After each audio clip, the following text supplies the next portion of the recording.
বাংলাদেশের সাবেক রাষ্ট্রপতি শহীদ প্রেসিডেন্ট জিয়াউর রহমান এর ৭৯তম জন্মবার্ষিকী ও সাবেক প্রধানমন্ত্রী বিএনপির চেয়ারপারসন বেগম খালেদা জিয়ার রোগ মুক্তি কামনায় যুক্তরাজ্যের ডার্বিশায়ারে একটি দোয়া মাহফিল অনুষ্ঠিত হয়েছে।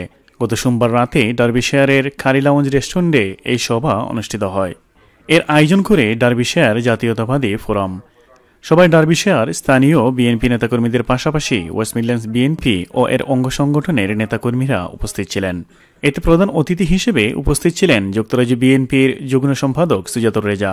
সভায় সভাপতিত্ব করেন ডার্বিশায়ার বিএনপি নেতা সৈয়দ মাহমুদ মিয়া এবং এটি সঞ্চালনা করেন সালেহ আহমদ মজুমদার।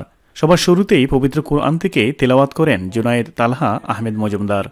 বিশেষ অতিথিদের মধ্যে উপস্থিত ছিলেন ওয়েস্ট মিডল্যান্ডস বিএনপির সাবেক সভাপতি সৈয়দ জমশেদ আলী, সাবেক ভারপ্রাপ্ত সাধারণ সম্পাদক আওলাদ হোসেন, ওয়েস্ট মিডল্যান্ডস স্বেচ্ছাসেবক দলের আহ্বায়ক রফিকুল ইসলাম রফু, যুক্তরাজ্য স্বেচ্ছাসেবক দলের সহসভাপতি মজনু মিয়া, ওয়েস্ট মিডল্যান্ডস বিএনপির সাবেক সহ সাংগঠনিক সম্পাদক এম এ কবির, বিএনপি নেতা অ্যাডভোকেট নজরুল ইসলাম, সারওয়ার আহমেদ, নটিংহাম বিএনপির সাধারণ সম্পাদক ইকবাল আহমেদ প্রমুখ।